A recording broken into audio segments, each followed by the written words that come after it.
Good morning, class. I hope you all are doing very fine and enjoying your study.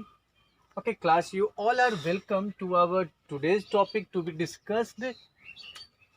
आज का जो हमारा topic है हम लोगों ने प्रीवियस क्लास में स्टार्ट किया था. The topic was fuels principles of management. In our previous class, we had discussed the first 5 principles suggested by Henry Fayol. Okay, and we had to discuss the 14th principle introduced or given by Henry Fayol. आज की video में, आज की class में हम लोग आगे के जो पॉइंट्स हैं, इनके आगे के जो प्रिंसिपल हैं उनको डिस्कस करेंगे. लेकिन अच्छा होगा कि हम लोग जो पिछले क्लास में डिस्कस किए थे एक बार उसको जल्दी से रिकैप कर लेते हैं. ओके, तो याद है आपको पहला प्रिंसिपल इनका क्या था? याद कीजिए, division of work. Division of work क्या था कि मैनेजमेंट को चाहिए हमारे ऑर्गेनाइजेशन में काम को बांटा जाए. जो भी सुटेबल एम्प्लॉई है, जो भी डिजर्विंग स्टाफ है, उनके एबिलिटी के हिसाब से, स्किल के हिसाब से, एफिशिएंसी के हिसाब से उनको काम दिया जाए. उसके बाद हमने क्या देखा है? हमने देखा है authority and responsibility. Authority and responsibility हमें याद है कि अथॉरिटी मीन्स किसी काम को करने के लिए, किसी डिसीजन को लेने के लिए जो पावर चाहिए वो पावर प्रोवाइड करना. Okay, authority. And when someone is given authority, okay, he is suppose to fulfil some responsibility. Authority किस लिए दी जाती है? तो अथॉरिटी किसी रिस्पॉन्सिबिलिटी को पूरा करने के लिए दी जाती है. रिस्पॉन्सिबिलिटी को पूरा करने के लिए अथॉरिटी चाहिए. अगर अथॉरिटी हम देते हैं और रिस्पॉन्सिबिलिटी नहीं देते हैं तो ये फिर मीनिंगलेस हो जाएगा. हमने ये देखा था कि ये दोनों आपस में इंटरडिपेंडेंट हैं, कोरिलेटेड हैं, पैरेलल है. याद है ना आपको? अथॉरिटी और रिस्पॉन्सिबिलिटी दोनों में बैलेंस होना चाहिए. उसके बाद हमने देखा डिसिप्लिन,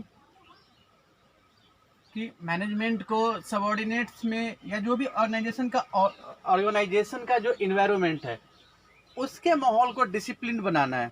ठीक है. फिर हमने देखा था unity of command. Unity of command में क्या था कि एक सबऑर्डिनेट को एक ही सीनियर से कमांड मिले. कमांड में डिसयूनिफॉर्मिटी नहीं होनी चाहिए, कंफ्यूजन नहीं होना चाहिए. कमांड में अगर किसी तरह का कंफ्यूजन है तो डेफिनेटली उसके एग्जीक्यूशन में भी प्रॉब्लम होगी, क्वालिटी प्रोडक्शन नहीं होगा. यूनिटी ऑफ कमांड के बाद हमने क्या देखा था? Unity of direction.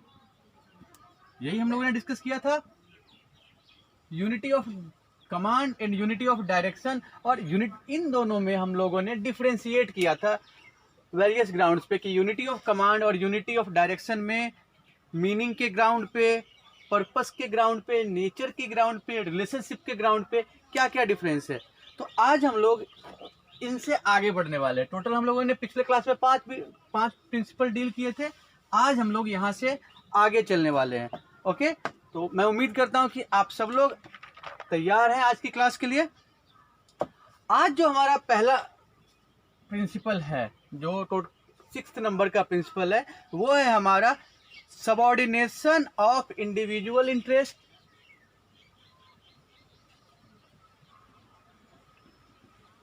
Subordination of individual interest to general interest. Okay, individual interest to general interest.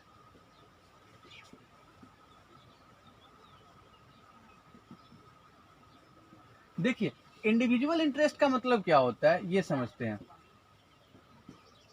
हमारे जो सबऑर्डिनेट्स हैं, जो वर्कर्स हैं, वो ऑर्गेनाइजेशन में काम कर रहे हैं तो डेफिनेटली वो अपने इंडिविजुअल इंटरेस्ट को फुलफिल करने के लिए कर रहे हैं. ठीक है. इंडिविजुअल इंटरेस्ट मतलब उनका व्यक्तिगत फायदा, व्यक्तिगत हित. ओके. और जनरल इंटरेस्ट का मतलब हो गया हमारे ऑर्गेनाइजेशन का इंटरेस्ट, हमारे ऑर्गेनाइजेशन का गोल, हमारे ऑर्गेनाइजेशन का फायदा. हमें अच्छी तरीके से ये श्योर करना है कि हमारे जो सबऑर्डिनेट्स हैं वो इस चीज से रिलेट करें. हमें अगर प्रायोरिटी की बात होगी तो मैनेजमेंट को किसे प्रायोरिटी देनी चाहिए? जनरल इंटरेस्ट को. जनरल इंटरेस्ट को प्रायोरिटी देनी चाहिए और कोशिश ये करनी चाहिए कि स्टाफ्स के, सबऑर्डिनेट्स के इंडिविजुअल इंटरेस्ट भी प्रमोट हो, इसको भी फायदा पहुंचे. ठीक है. कई बार आप देखते हैं कि सबऑर्डिनेट्स जनरल इंटरेस्ट को इग्नोर कर सिर्फ और सिर्फ अपने इंडिविजुअल इंटरेस्ट को फोकस करते हैं, तो उस सिचुएशन में भी हमारा जो मैनेजमेंट का पर्पस है, हमारा जो एम है वो डिस्टर्ब होगा। अगर हम सिर्फ और सिर्फ इसी चीज़ को फोकस करते हैं और इसको इग्नोर करते हैं, तो भी हमारे जो वर्कर हैं, हमारे स्टाफ है, वो मोटिवेटेड नहीं होंगे। तो हमें अचीव जनरल इंटरेस्ट को करना है, प्रायोरिटी जनरल इंटरेस्ट को करना है, इसको साथ रखते हुए इन दोनों के बीच में बैलेंस बनाना है। ठीक है, सो general interest must be given more priority over individual interest, but somewhere we should keep in mind, we should keep individual interest in mind, we should direct individual interest to achieve general interest successfully. Okay, तो subordination of individual interest। उसके बाद हम देखते हैं तो क्या आता है कि हमारा जो अगला होगा वो fair payment of efforts. Fair payment, या सीधा आप इसको कह सकते हैं फेयर पेमेंट्स फॉर एफर्ट्स और वर्क और जॉब। इसका मतलब क्या हुआ कि देखिए, हमारा मैनेजमेंट की कोशिश होती है कि कॉस्ट को रिड्यूस किया जाए, कॉस्ट रिडक्शन। बात समझ में आ रही है आपको? कॉस्ट रिड्यूस करना मैनेजमेंट का एक अहम मकसद होता है।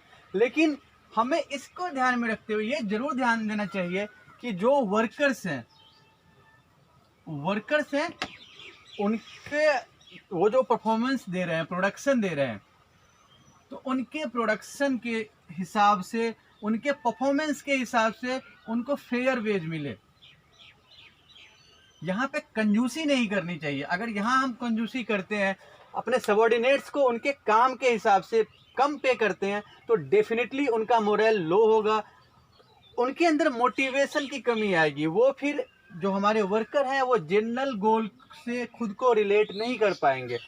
ओके, वही दूसरी चीज़ हमने देखा है कि अगर हमारे वर्कर सही से परफॉर्म नहीं कर पा रहे हैं, तो उनके काम के हिसाब से ही उनको पे करना है। ठीक है, तो ये श्योर करना है कि आवर सबॉर्डिनेट्स और workers must be paid according to their performance, according to their productivity. Okay, क्योंकि अगर हम इसको सिर्फ फोकस कर रहे हैं और इसको इग्नोर कर रहे हैं, तो हो सकता है कि इमीडिएट इफेक्ट इसका आपके हित में हो, ऑर्गेनाइजेशन को इमीडिएटली कॉस्ट रिडक्शन से फायदा हो रहा, बट लॉन्ग रन में क्या होगा, ये चीज़ भारी पड़ेगा। जब आपके वर्कर ही मोटिवेटेड नहीं होंगे तो प्रोडक्शन क्वालिटी खराब होगी। तो इस चीज़ को हमें देखना है कि हमारे जो वर्कर हैं, जो सबॉर्डिनेट्स हैं, जो मेंबर हैं, उनके प्रोडक्टिविटी के हिसाब से उनको फेयर वेज मिले, ताकि वो और ज़्यादा सेल्फ मोटिवेटेड होकर काम कर सके। आ रही है बात समझ में? अगला टॉपिक हमारा है सेंट्रलाइजेशन एंड डिसेंट्रलाइजेशन। इसको एक बार हम लोग समझ लेते हैं। सेंट्रलाइजेशन का मतलब क्या हुआ? ये आपका मैनेजमेंट है, सेंटर में सारा डिसीजन यहीं से लिया जा रहा है। ओके, सारा डिसीजन यहाँ से लिया जा रहा है। सेंट्रलाइजेशन मीन्स एक सेंटर से सारा डिसीजन लिया जा रहा है, यानी जो हमारे सीनियर्स हैं, जो हमारे मैनेजर्स हैं, सारा पावर उन्हीं के हाथ में है। ठीक है, तो यहाँ पे अगर हम अपने मैनेजर्स को, ठीक है, सारा डिसीजन लेने के लिए छोड़ देते हैं, तो उनके ऊपर बर्डन हो जाएगा। ठीक है, वो जिस चीज़ के लिए रखे गए हैं, मैनेजर से हम जिस काम की उम्मीद करते हैं, उनके ऊपर जब डिसीजन का बर्डन ज़्यादा होगा, तो हो सकता है कि वो सही डिसीजन नहीं ले पाए। ओके, तो हमें यहाँ पे ये देखना चाहिए कि मैनेजर माहौल ऐसा क्रिएट करे कि वो अपना जो डिसीजन टेकिंग पावर है, वो अपने सबसे जो नज़दीक वाले हैं या अपने जो सबॉर्डिनेट्स हैं, जूनियर है, उनके साथ वो पावर शेयर कर सके। सो डिसेंट्रलाइजेशन मतलब पावर शेयर करना, अपना पावर किसी अपने से जूनियर को देना, नीचे वाले को देना। इसका फ़ायदा ये होगा कि हमारे सबॉर्डिनेट्स भी मैनेजमेंट स्किल सीखेंगे। ठीक है, उनका मोरल काफ़ी हाई होगा। मैनेजमेंट के ऊपर से क्या होगा, बर्डन रिडक्शन होगा। बात समझ में आ रही है? तो ये इन चीज़ों में हमें बैलेंस बनाना है, किस अमाउंट तक हम मैनेजमेंट को सेंट्रलाइज रखें, किस अमाउंट तक डिसेंट्रलाइज रखें। अगर आप टोटली डिसेंट्रलाइज ही कर देते हैं, फिर मैनेजमेंट का कोई मीनिंग नहीं रह जाएगा। फिर मैनेजर का कोई मीनिंग नहीं रह जाएगा। तो यहाँ हमें बैलेंस सर्टेन करना है कि बैलेंस होना चाहिए, किस लेवल तक सेंट्रलाइजेशन होनी चाहिए, किस अमाउंट तक डिसेंट्रलाइजेशन होनी चाहिए। Centralization means concentration of power within few hands, okay. Decentralization means power sharing among subordinates और जूनियर। अपने से जूनियर के साथ पावर शेयर करना डिसेंट्रलाइजेशन है। अपने से जूनियर को कोई पावर नहीं देना, सारा डिसीजन सारा पावर अपने पास रखना क्या कहलाएगा, सेंट्रलाइजेशन। बात समझ में आ रही है ना। ये क्वेश्चन होता है कि differentiate between centralisation and decentralization, तो इसको आप अच्छे से समझेंगे। उसके बाद हम आते हैं, ये तो समझ में आ रहा है, सेंट्रलाइजेशन एंड डिसेंट्रलाइजेशन। एक और बहुत ही इंपॉर्टेंट पॉइंट है, अगला प्रिंसिपल है हम लोगों का स्केलर चेन। बहुत इंपॉर्टेंट है ये, इसको अच्छे से समझना पड़ेगा हमें। स्केलर चेन, ठीक है। स्केलर चेन का मतलब क्या होता है कि जो टॉप लेवल मैनेजमेंट है या सीनियर्स है, ठीक है, तो इनके साथ और जूनियर जो है, इनके बीच की जो लाइन ऑफ, इनके बीच में जो लाइन ऑफ कम्युनिकेशन है, ठीक है, या कमांड है। सीनियर अपने जूनियर को कमांड देते हैं, ऑर्डर देते हैं, कम्युनिकेशन होता है। तो ये जो है ना, ये एक ऑफिशियल तरीके से होना चाहिए। इसको हम कह सकते हैं official chain of command and communication between senior and junior, कह सकते हैं।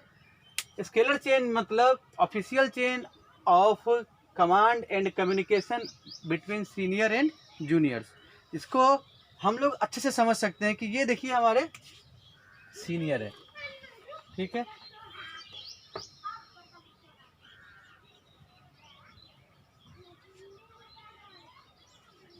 अब ये इनका ऑर्डर यहाँ से पास हो रहा है, यहाँ से आएगा, यहाँ से आएगा, इनका ऑर्डर ऐसे है, ठीक है। हम अपने स्कूल का एग्जाम्पल लेते हैं कि जो हमारे डायरेक्टर सर है, उनके साथ वो ऑर्डर अगर फॉलो हो रहा है, कोई ऑर्डर डायरेक्टली टीचर तक या सबऑर्डिनेट तक नहीं आके प्रिंसिपल के थ्रू आएगा, प्रिंसिपल से जो एकेडमिक इंचार्ज है वहाँ से टीचर के पास, ये फ्लो है ना, ठीक है। ये फ्लो मेंटेन होना चाहिए, बट बहुत इमरजेंसी है कि ये फ्लो उस इमरजेंसी के केस में फॉलो नहीं किया जा सकता है। तो क्या करना चाहिए, जैसे ये है तो जो इनके सबसे इमीडिएट हैं वो उनको रिपोर्ट करेंगे, ठीक है। ये हैं टीचर्स हैं, तो ये सबसे इमीडिएट सबसे नज़दीक वाले कौन है, इनके सीनियर, ये है एकेडमिक इंचार्ज है, तो उनको रिपोर्ट करेंगे। बात समझ में आ रही है ना। So the formal lines of authority and communication between senior and junior और सीनियर और subordinates to from the highest to the lowest, ये चेन हमारा कहलाता है स्केलर चेन, ओके। इमरजेंसी के केस में हम क्या कह सकते हैं कि जो सबऑर्डिनेट है, अगर बहुत इमरजेंसी वाला सिचुएशन है तो वो अपने सबसे इमीडिएट सीनियर को रिपोर्ट करेंगे। बात समझ में आ रही है, गुड। तो scalar chain means official relation, official chain of command and communication. अब एक अगला हमारा जो पॉइंट है वो है a place for everything and everyone और order. Place for everything and everyone, इसको आप क्या कह सकते हैं कि सब कुछ सिस्टमेटिक ऑर्डर में होना चाहिए। मान लीजिए मैं यहाँ भी आया हूँ पढ़ाने आपको, मार्कर कहीं और रखा हुआ है, ठीक है, डस्टर कहीं और रखा हुआ है, टेक्स्ट बुक मेरा कहीं और है। अगर उसके बाद हम पढ़ाना स्टार्ट करें, मार्कर की ज़रूरत पड़ेगी तो वहाँ से ढूंढ के लाना पड़ेगा, टेक्स्ट बुक कहीं और है वहाँ से लाना पड़ेगा। तो इससे क्या हो रहा है कि आपका जो टाइम कॉस्ट है वो बढ़ रहा है, कन्फ्यूज़न ज़्यादा हो रहा है ना। तो यहाँ पे क्या करना चाहिए कि जो भी जॉब है और जो भी उस जॉब को करने वाले वर्कर हैं, तो उस काम को करने के लिए जो भी इक्विपमेंट चाहिए, मटेरियल चाहिए, वो सब कहाँ एक ऑर्डर में होने चाहिए, सिस्टमेटिक ढंग से रखे होने चाहिए, ताकि काम जो है आपका वो इफेक्टिवली हो सके, इफेक्टिवली काम को एग्जीक्यूट आप कर सकते हैं। अगर सामान ऑर्डर में नहीं होगा, बिखरा हुआ होगा, तो आपका टाइम कॉस्ट ज़्यादा होगा, टाइम कॉस्ट बढ़ेगा, प्रोडक्शन क्वालिटी घटेगी। तो इन सिचुएशन को अवॉइड करने के लिए एवरीथिंग और every material, every equipment which is required in production process must be arranged in a proper order so that the unnecessary time cost must be reduced. Okay, तो आज हम लोग यही 5 टॉपिक किए, इसी आज के लिए हम लोग इतना ही करते हैं, ठीक है। थोड़ा थोड़ा करते हैं जो समझ में आता चले। एक बार हम लोग फिर से रिकैप करते हैं। आज हम लोगों ने क्या क्या देखा है।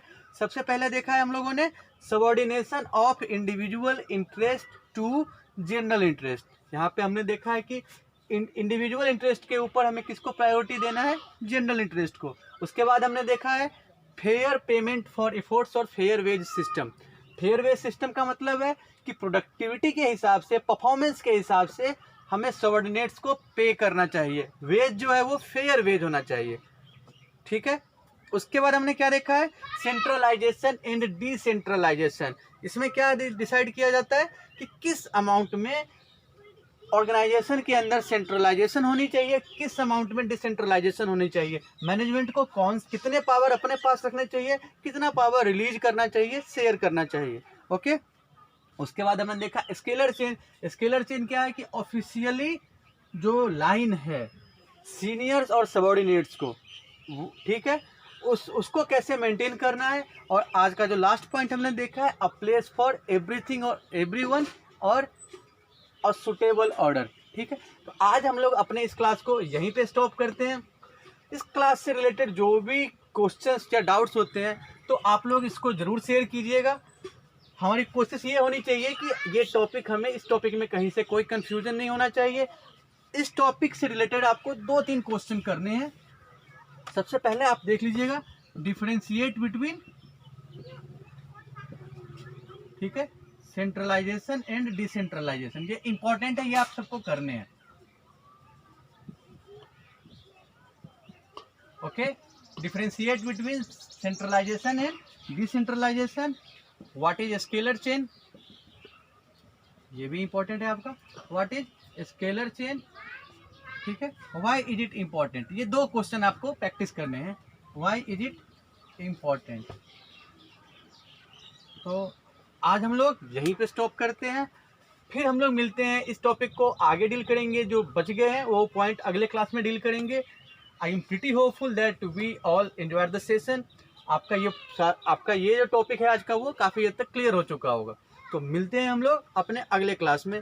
Thanks for the support.